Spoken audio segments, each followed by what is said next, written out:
All right. Welcome to the Man on Fire Moto podcast. I'm joined today with Terra. Are you the director or the owner? The owner. Awesome. Owner of Motorcycle Training Inc. All right. I like to do icebreakers. We do those in Idaho Star Training. Kind of gets the flow going and everybody feels pretty good. So I got 4 questions I'll ask you. And then you can elaborate on them as much as you want. For the first one, you just want to give us a short bio of your own words, who you are, and what's first brought you to the world of motorcycles. Okay. I'm Terra. I'm the owner and operator of Motorcycle Training Inc. over in Richland, Washington. My first motorcycling experience would be my dad just bringing home motorcycles. My dad was a mechanic, so we always had broken stuff that he would fix, and we would break and he would fix. I can remember, because I'm the youngest of 6 kids, but my brothers would push the motorcycles up the hill. The engines wouldn't even be working so that we could ride them down, and they would always push them up for me. So that was pretty nice. Good to have good brothers. Yeah, it's nice to be the baby. Yeah. But I think I really got into motorcycling. My oldest brother, he put me on a dirt bike in his field, and they had it set up just for a dirt bike. And he had a big one. I couldn't even touch the ground. And I wrecked. And I hurt my hand. And he was like up by the house, and I pushed that motorcycle over to him. He's like, "What are you doing?" And I said, "I hurt myself." And he said, "Get back on that motorcycle or I'm never going to let you ride it again." I said, "Okay." So I got back on. Yeah. Yeah, it's good to have bushy brothers. Yeah. Awesome. And then what kind of riding do you enjoy most, and what keeps pulling you back into it? What do I enjoy most? I love training. I like to do all the training. I think it's fun to push yourself on your motorcycle and learn how to control it better. But I also love just jumping on my bike, meeting up with a friend or two, and finding some good food. That's That's always my a fun favorite. time. Yeah. A good ride and a cheeseburger is a pretty good day. Yeah. I don't eat burger anymore. Oh, I'll take a veggie burger. that's fair. I'll give you that. You can still get a black bean burger. They're Yeah. good. All right. And then if you could build your dream ride, all of it, the motorcycle, the road or country, and the people you share it with, what would that look like? I have been looking at rides out of the country. So what I would love to do is ride with a group, strangers, friends, whoever, but just a group of motorcycle enthusiasts around Ireland. Yeah, that's on my bucket list also. Yeah. We're trying to do that next year for Isle of Man. Yeah. Me and a couple friends we're working towards being road marshals, and that way we'll fly to Ireland and go over to Isle of Man for a couple days, work the race, and then get to experience it that way. It'd be pretty fun. Yeah. That way you don't have to pay for tickets, I guess. Yeah, try to work an angle. Always, Yeah. We're always doing. The more motorcycling with the least amount of money. Yeah. Yeah, get more bang for the buck. And then what's something you'd like to talk about today, motorcycles or anything else that matters to you? I mean, everything matters to me. Yeah. But we can talk about motorcycles. I would love, my life's goal owning this business is reducing the amount of fatalities on motorcycles. And that's going to take a lot of people working together and a lot of education for everybody that's on the road, not just motorcyclists. Yeah, that's one of the reasons why I've started this podcast. Cause, I know I started riding at 3, and I didn't find out what brakes were until my 20s when I met my wife. And then Yeah. I wrecked everything I had. And then took my first rider course and realized how bad of a rider I was. Then became an instructor, and last few years, the more training I've got, I've realized I've I've grown more as a rider in the last 5 years than I had the previous 40. Yeah. It's pretty crazy how just, even after that much experience, a couple classes, you gain a lot of knowledge. Right. Pretty quick. And I like to tell, especially new riders, like anybody can go fast in a straight line. If you want to impress people, really learn how to control your bike. Yeah. And yes, I word it a little different, but I always tell them, like, that motorcycle is designed to go upright and straight. If you're not on it, that's what it'll do. Mm-hmm. Your job is just not mess that up. Yeah. You know? Yeah. And then learn how to corner. It's funny, just small changes in body position and pressure and different points will make cornering a lot easier. Yeah. And one of the biggest, when I first started training, was I always thought just moving my eyes would help me get around the corners. Like, no, I'm looking. But then you find out pointing your chin in that direction and moving your body just a couple inches, and that corner is a lot smoother. Yep. I just was doing the Iron Cross, and I mean, you can teach yourself, but if you have a coach's eyes on you, and they can just, sometimes it's one little tweak that you've not even thought about, and literally he said, just make that arm a little straighter and you're gonna have it. And boy, did I. Yeah. Yeah. It's pretty, I enjoy actually working with a lot of the new instructors when they first come out of IP, because they're a lot sharper than us that's been doing it for a while. And they correct me on stuff. I'm like, oh yeah, you're right, my bad. Yeah. Thanks for teaching me what we taught you. This weekend, I'm going to be riding with multiple coaches that did their IPs in my school, at my school. And so it's going to be so fun to be, I feel like everybody's on equal playing field. We just have different job descriptions. But when I'm here, I'm still the boss, and it makes it kind of weird. And now this weekend, we literally are going to be equal. Yeah. So I'm looking forward to playing around with people who've like started out here, and yeah. Oh yeah. Stoked. I think it's really important, and something for all ranges of rider coaches to understand is you have to be coachable if you're going to coach somebody. Oh yeah. So like you have to be able to, because everybody has different experiences. We've had brand new people come in, but their riding experience and training from either racing or all that stuff, they have insight that we just don't. Yeah. Because I've never learned that one little trick. Yeah. It helps a lot. And it's great when you can make everybody comfortable enough to be able to coach you. Yeah. That's what I like, is when these coaches out here, because you're right, we all have different experiences, seen different things, and they can be like, hey, Terra, try this, instead of being worried that I'm going to get upset. Yeah. I've known, because being a rider, being an instructor in Idaho, and just being an instructor and then moving into operations, it's funny that now they're like, oh, I'm working with somebody from the home office. It's like, it's still just me, guys. Yeah. Everybody I work with at the end of the class, I'm like, hey, anything I can improve on? Yeah. Because they may see something either all of us kind of drift or get a little lax on something. You come back. It's really helpful. Like, it is so helpful. Yeah, it's fun. I really enjoy it. Me too. I love teaching too. Yeah. I just don't get the opportunity as much. So when I do get to teach, I'm always asking for feedback. Yeah, I don't volunteer to teach classes anymore. It's kind of like voluntold, because we run out of instructors. Yep. Yeah, it happens. Yeah, some of those busy weekends. Yeah, so you want to tell us a little more about your training programs, kind of the stuff you teach, and different aspects, all the levels?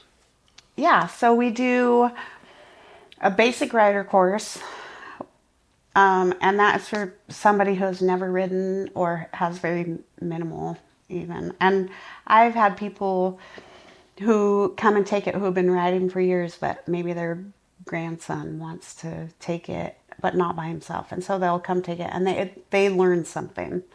Everybody can take home something if they're open to the experience. If they're willing to take that coaching. Yes. Mm-hmm. But the basic rider course goes over everything. We start out with what the controls are, where they're located, walking the motorcycles, really digging into that friction zone because that's where most of your control comes from. All the way braking, swerving, and you learn it all within 2 days. And then you take your permit testing. If you pass all your tests, you earn your permit. And then we have an intermediate, which is kind of designed for people who maybe have ridden on the road, but if you've like ridden dirt for years and you're going to transition to street, it's for people who have some experience on motorcycles, and that is a 1-day course. Yep. Yeah, it's because you run the MSF curriculum, correct? Mm-hmm. Yeah. Over in Idaho we use a different curriculum. I really like them both. I'm certified in both. Way more familiar with Idaho's than MSF's. Yeah. But I think they're both really good programs. I agree. I always enjoy, like, you get that person who's never ridden before, and then they're so nervous on that first exercise, and then you just watch them grow. Yes. And then come back on day 2, and they're like, oh, all the nerves are kind of gone. Yeah. That's one of my favorite parts about the whole process. To watch, I mean, it's a huge goal, so they're terribly nervous. Yeah. But it's important to them. Yeah, and when you can watch them, I love it when it's smiles out there instead of nerves. Mm-hmm. Yeah. Then you can watch them. I don't know, it's just doing over the years, you get to where you can take in a lot more of that information. Mm-hmm. And you can just watch the shoulders drop through the day, and the arms are getting a little more bent. They're not near as straight. And yeah. You could they're starting to actually breathe. It's right. kind of nice. Yeah.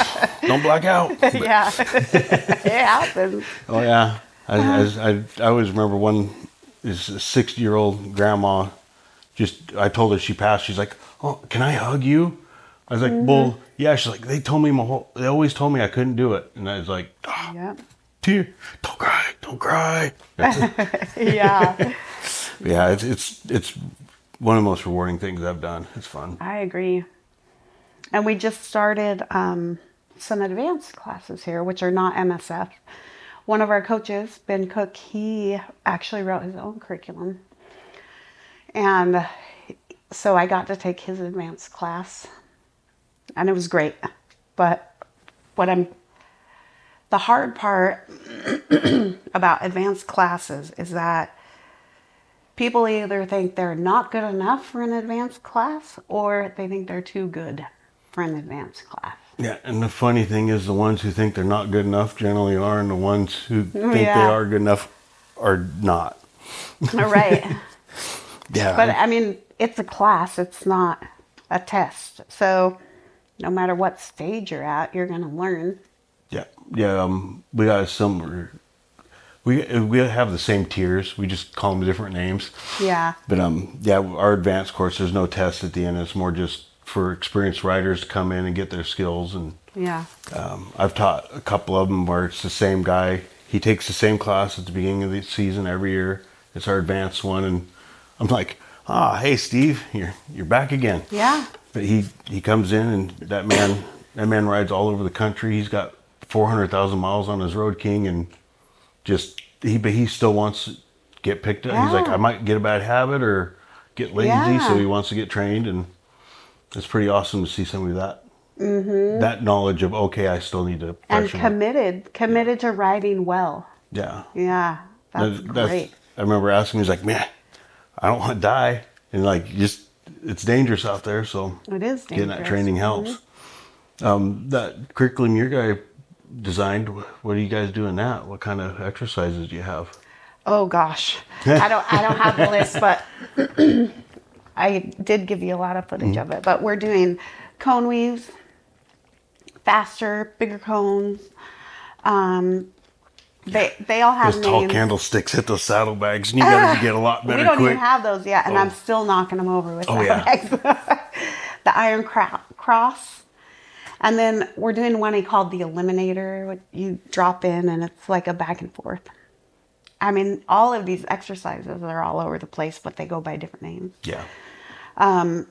It was 8 hours. We did 8 hours. Four riders. And it was so fun. And when it's only 4 riders, it's nonstop. Yeah, you get a lot of miles on a bike in a day. Yeah. Yeah, your forearm pumps pretty good on that clutch hand, especially with the iron cross and stuff. Yeah. Yeah, but it's fun. Oh yeah. Fun to watch, fun to ride, and take breaks, go back out. So it's chill. That's awesome. Yeah, those are really fun exercises to do. Yeah. It's I know during the demos, like every once in a while, like if we're doing a demo and we hit the cone, I even got an adventure bike to get the bag higher to miss the cone, but it didn't help. Yeah. But yeah, I always laugh it off to students like, hey, this is why we're practicing. That's right. None of us are perfect. You're moving a 500, well, mine's like a 500-pound machine. Right. You're trying to do 20 miles an hour down to nothing, turn and come back out and accelerating. It's a skill. Yeah, it is. And you're not going to get it right the first time. Nope. Sometimes not the hundredth, but it's... Yeah, but you'll get better every time. Oh, yeah. Yeah. It's a lot of fun. I do. I love it. Yeah. We went to Team Oregon once and they were in a drag strip. And we're going to do emergency braking. So we go out there and they go, we're going to start at 40 and then we're going to work up to 80. And like every instructor, all of us have been years in the game. We're like, what? 80? And the guy goes, what speed do you ride on the freeway? Yeah. You might want to learn how to emergency brake at that speed. We're like, oh, yeah, I got us there. So then we did the emergency brake and then did the decision maker, the swerve where the instructor, the brave soul standing back there with some flags. That like work up to that. That's making your brain and everything work at that speed. Yeah. Is a good exercise. I wouldn't recommend it on the interstate, but on the closed drag strip's a good time. When we were at SMSA in Colorado, did you ride that? Yes. Yeah.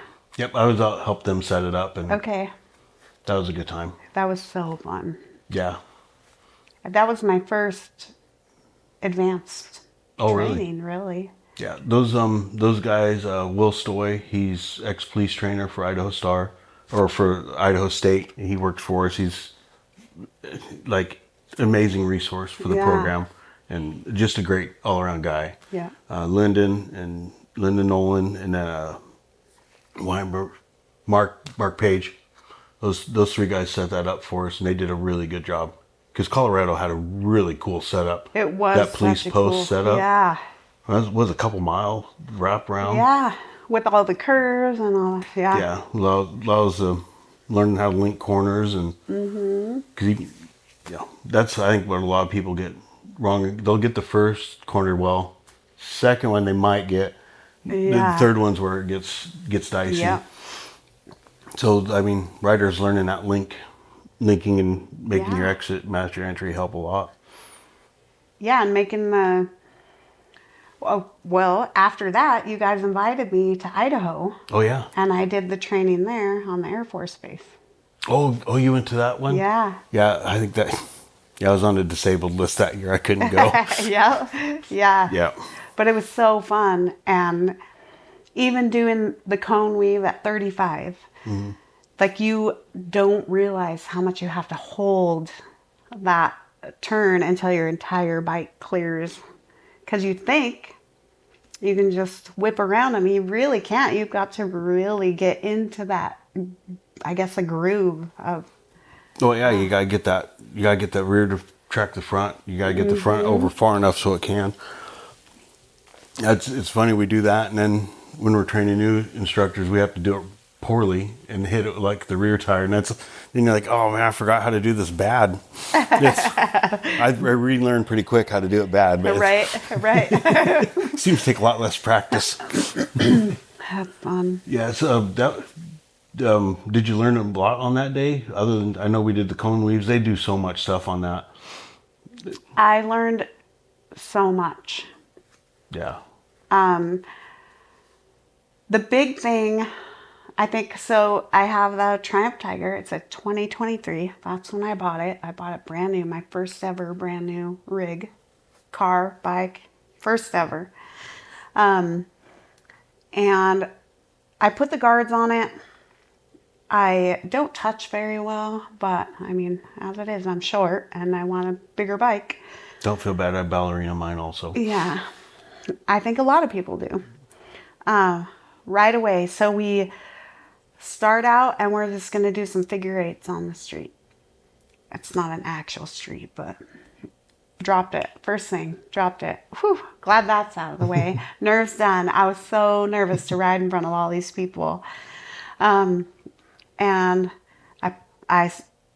he said, "Are you okay?" I said, "Yeah, will you help me pick this up?" And I got back on my bike. And they poked some fun at me, said that was the most graceful drop they'd ever seen. And we all laughed and then moved on. And I think that was like a huge icebreaker for me. Yeah, those that liars, made a huge they difference. told me the same thing. They're lying. Yeah, but it worked. Yeah. Yep, I do. Yeah, I've done that with a lot of students. You see them tip the bike over in the first couple of exercises, and you're like, it's okay. Yeah. You are not the first nor the last person that's going to wreck this bike. That's right. It gets ridden every Yeah. weekend.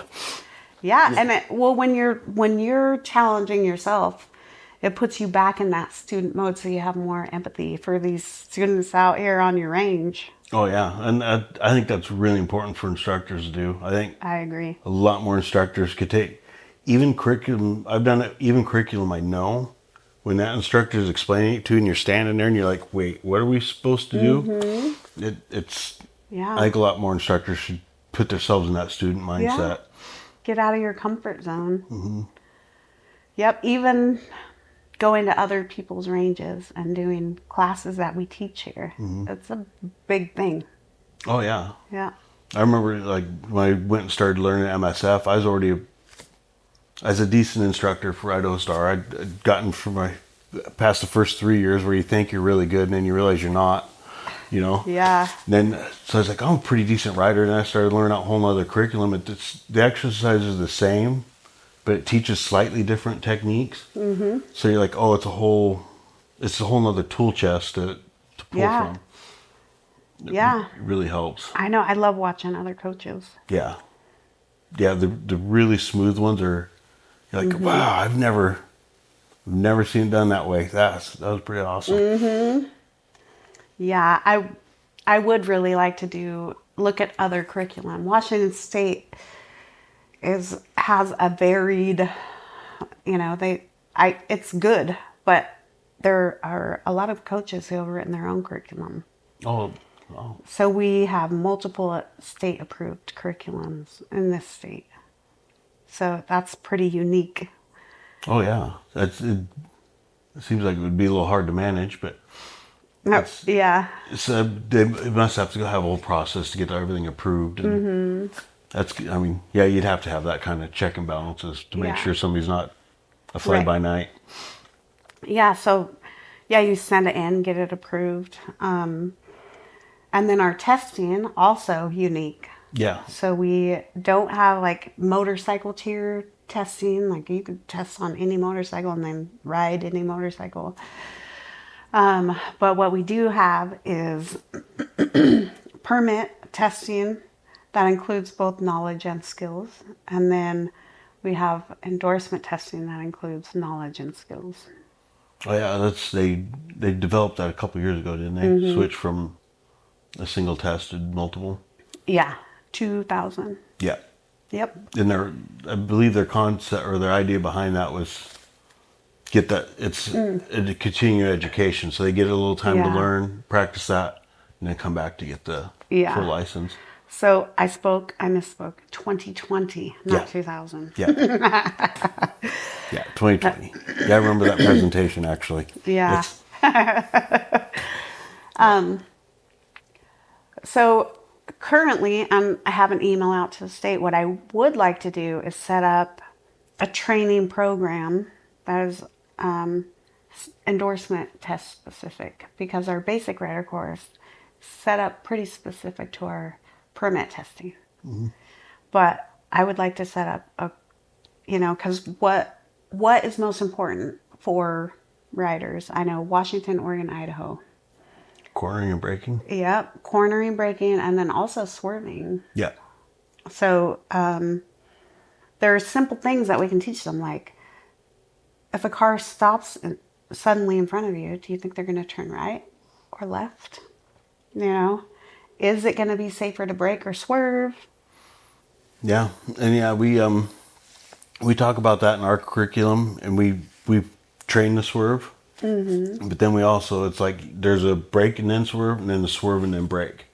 It's and they're different reasons for each of them, but you have to separate them because Yeah. when you swerve, it should be a hard, aggressive maneuver, Right. and you don't want to share traction on Yeah. stuff like that. Yeah, and we teach that at, 12 miles an hour. Yeah, We need to teach it at 35 miles an hour. yeah, the speed people are going. Yeah. Yeah, it's something I kind of like to figure out how. I know in our advanced classes we really reduced the class size. We dropped 4 students out, so we max at 8, and then the exercises are a little longer so that they can get a little higher speed up. So we get them up to 25. You Yeah. know, but in a school parking lot that can get a little spooky. Yeah. Even, you know, so it's fun, but yeah, it's a hard thing to practice, not in the safety of a range without Right. in the confines of our Yeah. 220 by 260 size. Yep. I have 2. So, I mean, there's been so many motorcycle crashes and deaths this year, and I feel like they're hitting closer to home this year. Yeah. But one of my besties and her boyfriend got in a wreck just recently, and they're recovering. And literally what happened is the car just stopped in front of them, like out of nowhere, no blinker, no nothing. And they were riding with somebody. He swerved left, they swerved right, and the car went to the right and turned right into him. So Yeah, it's weird when you look at all the statistics and numbers. Like when people forgot how to drive during COVID, when they came back, like it's crazy. It's everybody's driving skills just seem to be dropping, and it's riders and automobiles, and it's yeah. kind of weird to watch. Spooky. Yeah, I actually worked out here during COVID, so I was driving this 240 all the time, sometimes riding, and there was really no traffic. And then all of a sudden, when everybody had to go back to work, there was tons of traffic, and people just Forgot how to deal they're with it. more impatient. They're like trying to weave to get ahead of the pack, and yeah, it's bad. Yeah, it's. I know one of our instructors is an officer, and he's like, after COVID, on Thanksgiving morning at 5 a.m., the only 2 people on the road in Boise hit each other. He's like, I don't even know how they found each other to Right? hit them. He's like, it was crazy. 5 a.m. on Thanksgiving morning, 2 guys hit each other. It's nuts. But yeah, that's one of the things. It's really weird to watch the numbers over the last 5 years. Just, and it's nationwide. It's not just Oregon, Right. Idaho, and Washington. It's nationwide. Those numbers are going up. Yes, they are. So that's crazy. I know we look at statistics a lot, but statistics can be skewed easily. Oh yeah, but I mean, like in Idaho, we've seen rider deaths keep going up, and it's really pretty bad. It's disheartening I know my director and I both sometimes just sit down like, what? When the news feeds start coming in 2 or 3 in a week, you're just like, what? Yeah, why? We just don't know what else we can do. We're pulling all the tricks out of the hat we can think of. Yeah. Yeah. I think that people, so at my school, I require people to bring their own motorcycles for endorsement testing. Yeah. So any third-party testing that I do for the state, you have to bring your own motorcycle. And I don't think every school, well, I know not every school does that, but I feel like that's something I can do that is easy and requires them to practice On their these bike. maneuvers on their bike before they come in for testing. Well, because there are people who want to ride a 800-pound cruiser and come and test on a XT250 Right. and go, it's the same. No, it's not. You can pick one up and carry it. Yeah, especially the cornering. Yeah. Yeah, that dynamic is way different between the two. Yep. You can throw that light bike around pretty easy. Yeah. And I have people, for example, the last test session I did, this guy brought his bike that he normally rides, and the battery died. And so another guy happened to have an extra bike in his trailer, and so he let the guy use it. Well, I said, okay, you passed your permit testing? Great. I am not going to let you test for endorsement on this bike because you're stopping for permit 12 to 18 or 15 to 18, whatever it is, scared me. So I'm not going to let you stop at 25 miles per hour on this bike. I will take my time and I will test you again, but you need to go practice on your own bike before you come back here. Which, yeah, it's good because like you might feel the same way. It's like I'm not testing you to make you pass. I'm testing to try to not have your name in the paper. exactly. That's what we're really after. And you can't just jump on from a training bike. Like anytime you switch bikes, even if they're your own, when I switch from my Triumph to my Honda, it's a different ball game. Oh yeah. Yeah. Well, I got vintage bikes and ABS was not around, but it wasn't even a concept when some of my bikes were built, you know. Yeah. But the technology in my new bikes, it's crazy how much they help. Yep. Those rider aids are really helpful. The ABSs and Yes. traction control. That's what surprises me, that as more as that technology is getting into those bikes, still people are messing up more. Mm-hmm. They're figuring out how to screw it up still. Well, and you need to practice getting all the way into ABS. You need to practice, like, come to a hard stop. Yeah. Yeah. I enjoy, we have both training bikes in our program, ABS and non-ABS. Mm-hmm. And like I've had students who've had accidents from over applying that front brake, and to get them to even reach up to grab that front brake is hard. Yes. And if I'll immediately move them to one of the bikes with the ABS system, and I'll tell them, hey, you got a safety net, so you can apply it as much as you feel comfortable, and just ease them into that so they can get to it. Yeah. They get that little bit of safety so they could start using that brake again. I have especially dirt bike riders like come in and they don't touch one brake or the other. Mm-hmm. Yeah. Yeah. Whether you're going uphill or downhill, it's Yeah, kind of depending. yeah. Yeah, but did you ride dirt a whole lot before? I have when I was young. Yeah. It's like, that was a hard one for me because like you over apply that front brake in the gravel and Right. you're chewing gravel for a couple minutes. Yeah. So that was a hard transition for me. It's like, trust issues, but yeah, it's good though. That's one of the things I see dirt bike guys. Have you got students come in that are really good at mountain bike or downhill mountain bikes? Those guys are fun to work with because like once you get them, just their ability to take in information is so much quicker than.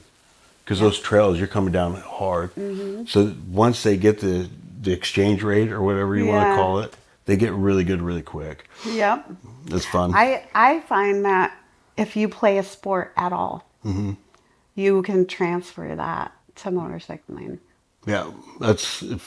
Have you had students where if a student's struggling, I'll start asking about their hobbies. Yeah. And then and then start transitioning to get them to start thinking how it transitions to the bike. Mm-hmm.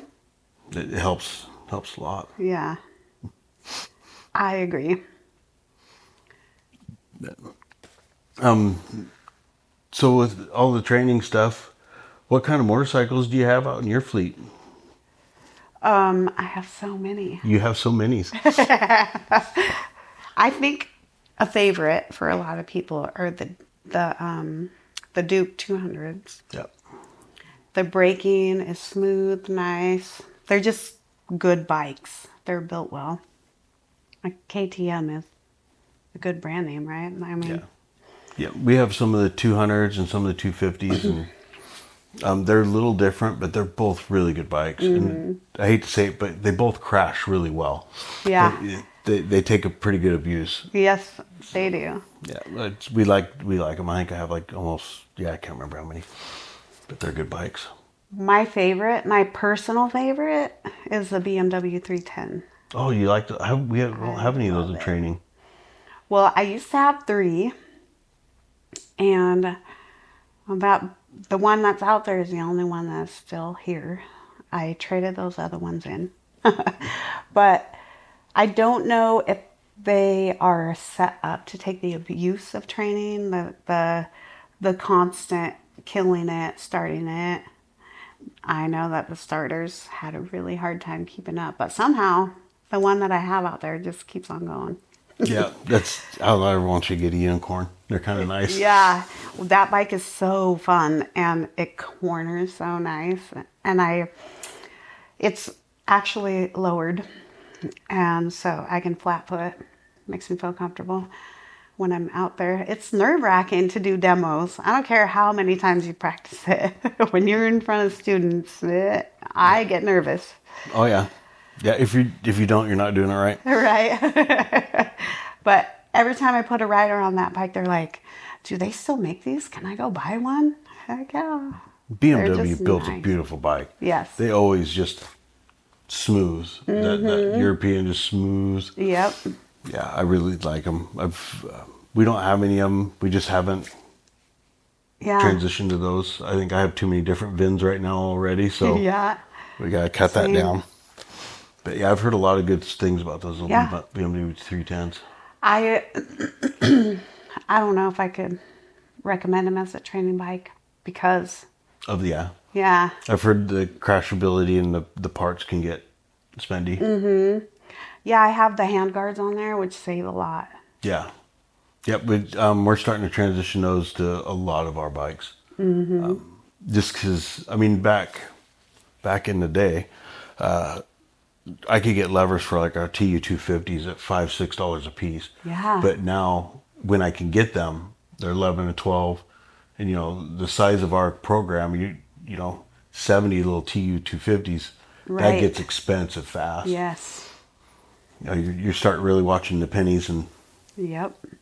yeah, consumables. I know. Yeah, those Dukes. Yeah. One of the holes I'm seeing in the training bike area is lower bikes, like trying to get something with low seat height. Yeah, I have some of the CF Moto Papio. Oh, do you? I have 4 of them. How are they? Because we're The looking seat at some of height's those. still 31 inches. Yeah. Isn't it weird? Yeah. It's got the tiny little wheels, and they still make it tall. Yeah. Do they offer lowering kits for those at all? I don't even know if a lowering kit would work on those. We can check them out. Yeah. But, what I would like to do is have the seats shaved. Yep. So that makes more, because the seats are pretty flat. So I'd like more of like a saddle. Mm-hmm. And I think that would solve the problem. Yeah, I didn't. I don't know how much cushion there is in those. We have several the Royal Enfield Hunter 350s. Great little bikes. We found lowering shocks for them, so that drops it down 2 inches, or 1.5 inches. And then we cut another inch out of the seat, but it ended up only dropping the seat down. I don't know how that'll work, but didn't drop it a full inch. But we got that down to like a 28.5 inch seat height that way, because we're trying to find something to replace the Kawasaki Eliminators. Yeah. I love the little bike, but they're just, the carburetors on them just. I know. I still have 2 of them in the fleet. Yeah. Yeah, the problem we seem to be having is we're getting instructors now that have never messed with carburetors. They've only owned fuel injected bikes, so like you tell them it's a carburetor, and they're like, yeah, what's a choke? And, I had some of the old Rebels. Oh yeah. And every time they would get used for a class, I'd have to clean the spark plugs. Yep. Because they would just leave that choke on for so long. Yep. And they think they're warming up the bike, but they're just fouling the plug. Yeah. Yeah, the TW200 is the same. Mm-hmm. Yeah, there was a DE8 12. Yeah. I guess that's a battle. Yeah. Yeah. Yeah, it's we have those. We replace those plugs every year, and every time one of those comes in and service, it just gets a new plug regardless. It may only have 500 miles on it, but it's still suited up. Exactly. And that is just our whole training. How we use motorcycles, I don't think manufacturers really take in consideration because it's low RPMs, high idle times, and a lot of like hard braking. It's we do a lot of fork seals also in our program. Yeah. I know that is something that we could use, is something specifically made. Yeah. So if any manufacturers are listening, that's right. Try to help us with some training bikes. And remember, it was our idea, so we can have a cut. Yes. Or at least use me testers. At least that'd be awesome. At least let us have some bikes for our programs. We'll borrow them. We'll bring them back. They'll be pretty beat up at the end of a season, but we will test them harder than anybody can for you. It's true. They'll have some good stories behind them. Oh, yeah. How did you even scratch it there? Yeah. It's impressive. Yeah. I know one of the new bikes we got is a Kawasaki W230s. And they're really good bikes. I like them. They're a lot like the old TU250s, but they have ABS. Yeah. The Papios now come with ABS. The ones I have do not have ABS. Oh. But I think I bought the last year they didn't have ABS. Oh, dang it. I know. Yeah. But when you see even the Groms, I've never seen a Papio come in here and test, but I've seen the Groms. And they're fun little bikes. Yeah. I was teaching one of my classes at a college. We work with the power sports program. And the kid who was 6'5", he was so excited to buy a Grom. I was like, I want you need to come to the office because I want to see you on that Grom. Yes, we need your video. Knees up around your chin. Yes. Yeah. Yeah, they are fun little bikes. I rode with the new Papios, and it's a pretty impressive little bikes, especially for the cost. Yeah. And CF Moto seems to really coming in the market pretty hot. I have a couple of CF Moto NKs, which I love for training bikes.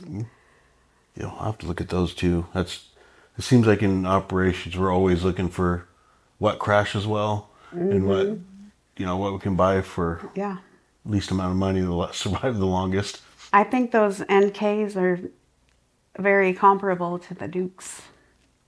To the which ones? To the Dukes. Oh yeah. Yeah. Yeah, they're very, very similar. Yeah. It seems like the headlight's a little different, but the trellis frame and all that's the same. They do. I mean, I would buy one to have personally. Yeah. And they have tons of aftermarket. Yeah, there's a large aftermarket support for them. Yeah. I know I have my little 390 Duke's my commuter bike because keep the miles off the big bike, and it is a fun little bike to ride for just back and forth to work and like the track. Although me and it didn't get along on the track very well. I had to replace some parts after that track day. But it was a good time. Yeah. I know. At that, as soon as I got that Triumph, I put the engine guards. Well, my son did it. Well, I bought them. He put them on. Oh, good kid. Yeah. Just because I knew, I wanted to ride it. Yeah. Yeah. I mean, it's when you're on a range or in training, it's good to you have that safety net so you can push it a little further, and you're gonna eventually, you might lay it down, but it's in a safe spot. You got the gear and see how well you can do or how poorly you can do. Yeah. Oh, I've dropped it in I dropped it in a parking lot once, and I went over a curb and I thought my feet would touch and they didn't, and I just went too far and dropped it, and then I jumped off it. And I picked it up real quick, and then I looked around, see who was watching me. I did that with my 1290, and then rode it right to a shop that did suspension work and say, "Can you drop this down 2 inches so I can touch without doing the old single leg on the seat deal, the old dirt bike sit up." Exactly. Yeah, it's fun. I really like that. Those little bikes are being able to touch is pretty important. It's pretty nice. It's pretty darn important. I agree. Yeah. So Is there anything else you want to tell us about your program? Maybe we missed or anything like that? I can't think of anything we missed. I would really enjoy doing more women's only training, advanced training. So keep an eye out for that on my website. I think it's important. A lot of women are coming into the sport, and I really like it. It's makes us guys kind of behave ourselves a little better. It's good for us. Yeah.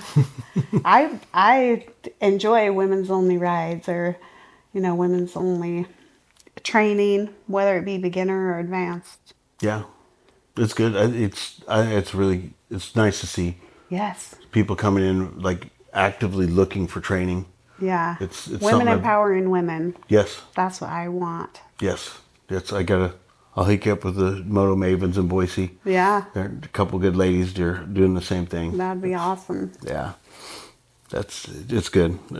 I know with my director being a female, it's pretty good to see all that happening because she came into the sport and got into that role when it was just real heavily male dominated. Yeah. She's pretty kick-ass, so it's fun to watch. I've been seeing some differences even in the past few years. Mm-hmm. More women riding and more men accepting of even coaching from women. Oh yeah. That has always been one of my fun things when I teach with Sunshine is the guys who have an ego and just watch that ego just get crushed as she just runs that GS around that range better than 99% of them. One of my favorite things when I'm out here and there's a person who doesn't want to listen to me, I'll just say, hey, it's easy. I know you can do it. I want you to do that demo. So you watch me do this demo and then just do exactly what I did. Yeah.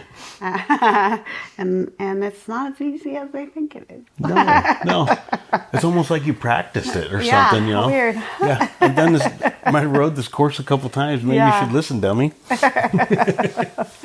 Yeah, it's fun. Being an instructor and you watch and just the ratio of females in our classes is growing. It's pretty good. I like it. As a girl dad, I'm pretty happy. I know. Motorsports in general. Yeah. Yep. I think Dan and Patrick helped that, and it's pretty good. Uh-oh. It might be time for me to go to work. All right. When we'll win this, Terra.